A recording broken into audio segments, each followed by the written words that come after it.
In this video, I'll show you how to restore deleted photos in your Android phone. So at first, open up your gallery app. After open the gallery, if I delete some photos, just select it and then tap on this delete option. Then tap on move to recycle bin.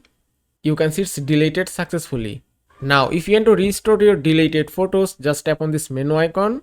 Then go to recycle bin and that's it. On the recycle bin, you can find your all the deleted photos. So if you want to restore these photos, just touch and hold it and then select it. Then tap on restore all and it's done. Just go back. That's it. You can see your deleted photos has been restored successfully. Also, if you want to restore deleted photos on Google Photos, just open up your Google Photos app.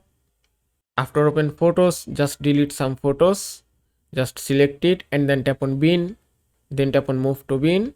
You can see it's deleted successfully. Now if you want to restore it, just tap on collections option. Then go to bin. That's it. Just touch and hold it and then tap on restore and then go back and that's it. And that is how you can restore deleted photos in your Android phone. I hope this video was helpful. If it was, please give it a thumbs up and don't forget to subscribe.